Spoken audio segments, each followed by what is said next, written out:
So the final of the Cape Town Sevens is here. Samoa going to be taking on New Zealand. Now, this is Samoa's first final since 2019, and they will certainly want to make the most of it. New Zealand, they started their Cape Town Sevens off with a loss. Ever since that game, they have been winning every single match, and now it all comes down to this final. It's going to be an exciting one in Cape Town, and it does kick off at 6:56 a.m. New Zealand time. Throughout this preview, we will be looking through at previous fixtures, key players, and then also a prediction at the end for who we think can take out the gold in Cape Town. But first of all, previous fixtures. We'll start with Samoa. As some of you will know, they were a part of Pool B alongside Uruguay, Japan, and also the Irish. So in their first game, they were able to win it up against Uruguay, 21 points to 10. Second matchup, a good win over Japan, 45 points to 0. And then their third match was their only defeat in Cape Town. It was up against the Irish, 21 points to 14. So that was their group stage. Then they made their way through to the quarterfinals. They were up against Argentina. Now winning this game by 12 points. Pretty impressive margin, as Argentina are not an easy side to beat. But Samoa able to win it 22 points to 10, which then progressed them to their semi-final.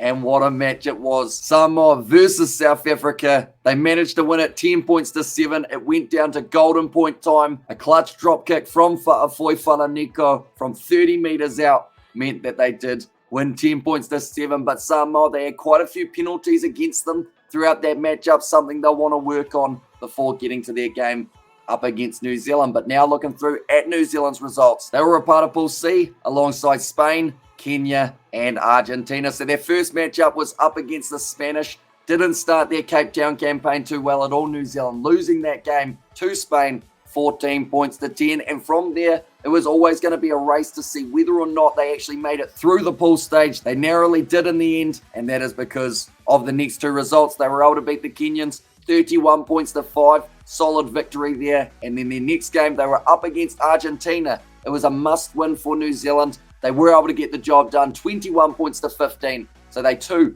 progressed through to the quarterfinal. Then in the quarterfinal, they had the easiest match out of any side. They were up against Uruguay. They made light work of it, winning 50 points to 0. I believe one of the biggest quarterfinal scores we have seen in quite some time. And New Zealand, they were very happy with the way that performance went. Then they came up against the USA. It was relatively close with about 3 or 4 minutes to go. But then New Zealand, they ran away with that game, 33 points to 17. But the thing that would have concerned them was that little bit of a comeback that the USA were able to get for themselves throughout the early stages of the second half. Something that Samoa will have to use to their advantage, try and make the most of those first few minutes. Seems that may be where the Kiwis are possibly at their weakest. But looking through at the key players for these two sides, straight away for Samoa, I normally go Va'apilo Maleko, but I'm going to switch it up today. I'm going to go Fa'afoi Falaniko. The confidence that that young man will have now after nailing that 30-meter drop kick will be absolutely huge. And I feel like not only has he built his confidence, he's built the whole of the Samoan teams as well, because they now know that they've broken that streak of losing semi-final matches. They're as far as they've been in Cape Town since 2013, and it's only 14 minutes away from them being able to raise the trophy. So Fa'afoi Falaniko, the first player. Alongside him, I've gone Valvasa Afasua. Now, a bit of a controversial one, you could say, because he did get that yellow card up against South Africa.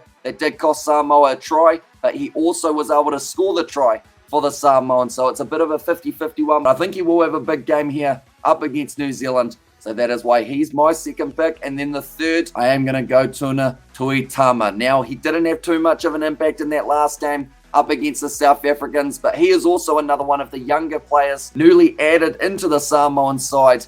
But I feel like that's kind of a good thing. He doesn't have those past defeats against New Zealand to think about. He just has this game, his first chance up against the Kiwis. And if he makes the most of it, if he scores a couple tries like he has in the past matches at Cape Town, he could be very effective indeed. Looking through for New Zealand, their key players straight away, Akuli Aroka Lisoa comes to mind. Anytime that man breaks the line, no one is catching him, which is why Samoa's defense has to be extremely strong. It was pretty good up against the South Africans. It was just that disciplinary side of things that let them down. But Akuli Aroka Lisoa, his kicking as well, getting those conversions, so important for New Zealand in this game up against the Manu Samoans. Next name, there's going to be the big man, Sam Dixon, the captain of New Zealand. He's been working hard throughout this competition, taken some huge knocks along the way, but he's still standing, still firing, and still scoring quite a few tries for New Zealand in the last few matches, which is why he is my second player to watch out for. And then the third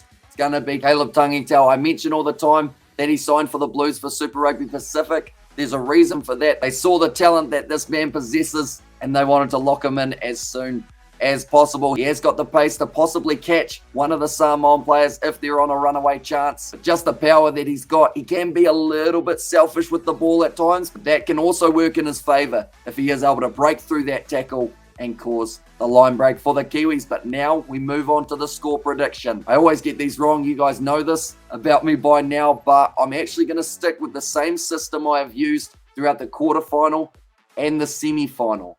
And that is, I'm going to go New Zealand win this game by 5 points. Now, those of you who have watched those previous previews will know exactly why I have done that. Pretty much the system is, if I back Samoa to win, they don't. If I back the opposition to win, they don't. But in this situation, if they do, it doesn't work out too badly. I am from New Zealand, so I should be relatively happy with that. But I think Samoa, they're a strong side. I'm going to say New Zealand win for the reverse psychology, but there's a very good chance that we could see a side lifting a cup that haven't lifted it in quite some time. But thank you all very much for tuning in. If you did enjoy this preview, be sure to leave a like and subscribe to the channel. We're going to be back for the matchup, like I mentioned, 6:56 a.m., only a little bit away, and it's going to be an absolutely awesome matchup. But thank you all very much for tuning in, and I will see you all for the next one.